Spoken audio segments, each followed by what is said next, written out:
अस्सलाम वालेकुम व्यूअर्स। ऐसा कैसे हो सकता है कि पड़ोसियों का मैच हो और हम वीडियो ना बनाएं?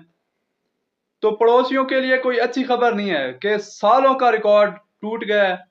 सालों बाद घर में पहली हार तकलीफ दे होगी और इस हार की वजह है कुछ गलत फैसले। जैसा कि आपके कप्तान रोहित शर्मा ने खुद माना है कि हमसे पिच रीड नहीं हो सकी, हमने गलत फैसला किया।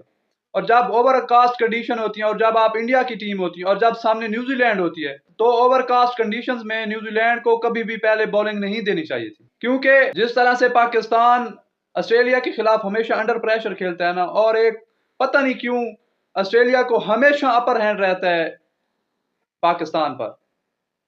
इसी तरह से हमेशा न्यूजीलैंड टीम इंडिया को हैरान और परेशान करती है। हमेशा न्यूजीलैंड टीम इंडिया पर अपर हैंड ले जाती है, हमेशा न्यूजीलैंड टीम इंडिया को हरा जाती है क्रूशियल मोमेंट्स पर। और ये वही न्यूजीलैंड है कि जो अभी श्रीलंका से 2-0 होके आई है, व्हाइट वॉश होके आई है, लेकिन उन्होंने यहाँ पे कितनी जबरदस्त बॉलिंग करवाई, कितनी जबरदस्त बैटिंग की, चढ़ के खेले। आपने न्यूजीलैंड को उनके मतलब की कंडीशंस दे दी और उन्होंने उस पर कैपिटलाइज किया। ओवरकास्ट कंडीशन में नई बॉल और उनके अच्छे सीमर्स हैं, यंग सीमर्स हैं, और उन्होंने जिस तरह की बॉलिंग करवाई है, उन्हें आप क्रेडिट दिए बगैर नहीं रह पाएंगे। मैंने पहले भी वीडियो बनाई थी कि कोई बात नहीं है, इंडिया 46 पे आउट हो गया ना, लेकिन जो इंडिया का घर है, इंडिया बाउंस बैक करेगा, इंडिया जी सकता है। और इंडिया ने वो बाउंस बैक किया भी। और दूसरी इनिंग में इंडिया ने बहुत अच्छी बैटिंग की, ऋषभ पंत ने बहुत अच्छी बैटिंग की, सरफराज की जितनी तारीफ की जाए कम है।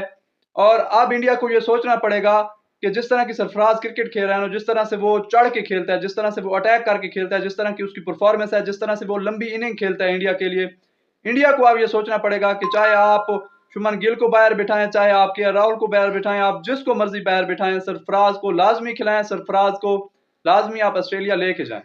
ऑस्ट्रेलिया के खिलाफ जितना अच्छा रिकॉर्ड है ना इंडिया का, और ऑस्ट्रेलिया को हमेशा इंडिया हरा सकता है, हरा भी देता है, लेकिन न्यूजीलैंड वो टीम है कि जिसके सामने, और खास तौर पर अगर नई बॉल हो, अगर उन्हें थोड़ी सी सीमिंग कंडीशन मिल जाए, तो फिर न्यूजीलैंड इंडिया को हमेशा कच्चा खा जाती है, इंडिया को वो हिलने भी नहीं देती। और यही हुआ है, इंडिया अपने ही घर में गलत फैसले की वजह से हारा है और 13 साल का रिकॉर्ड टूटा है। 13 साल बाद इंडिया ने घर में पहला मैच हारा है। बॉर्डर की दूसरी तरफ पाकिस्तान 3 साल बाद पहला टेस्ट जीता। पाकिस्तान ने एक स्पिन विकेट बनाई, अच्छी कंडीशन को यूटिलाइज किया, अच्छी टीम खिलाई, अच्छे चेंजेस किए, बड़े चेंजेस किए, पाकिस्तान मैच जीत गया। और चौथे दिन फारिग कर दिया इंग्लैंड को, वो पहला सेशन ही नहीं खेल पाए। लेकिन अगर बॉर्डर की उस तरफ बात की जाए, अगर हमारे पड़ोसियों की बात की जाए, तो 13 साल से उनकी हुक्मरानी थी, उन्हें घर में कोई हरा नहीं सकता था, कोई हराने का सोच भी नहीं सकता था। वो डोमिनेट करते थे, लिटा के मारते थे। लेकिन एक मैच ऐसा आता है कि ओवरकास्ट कंडीशन होती है, फास्ट बॉलर्स को मदद मिलती है, स्पिनर्स वहां पे कुछ कर नहीं पाते और आप गलत फैसला करते हैं, और उस गलत फैसले की वजह से सबसे पहले तो आपको ये दाग देखना पड़ा कि आप 46 पे आउट हो गए। तो ये भी तो घर में एक बेइज्जती है ना, कि यार पहले आपने 36 बनाया, 36 पे आप ऑल आउट हो गए, कोहली की कैप्टनसी में, आप रोहित शर्मा की कैप्टनसी में आप 46 पे ऑल आउट हो गए, तो इतने कम टोटल्स इंडिया ही क्यों बनाती? उसकी वजह यह है कि आपने गलत फैसला किया। आपने तो उनको विलिंगटन वाली पिच दे दी, उनको न्यूजीलैंड वाली कंडीशंस दे दी और कहा कि आओ नई बॉल के साथ हमें उड़ा दो, और उन्होंने उड़ा दिया। उनके यंग फास्ट बॉलर्स थे, उन्होंने ऑन द ट्रॉट 12 से 13 ओवर्स करवाए हैं और उन्होंने आपको फारिग कर दिया 46 पे।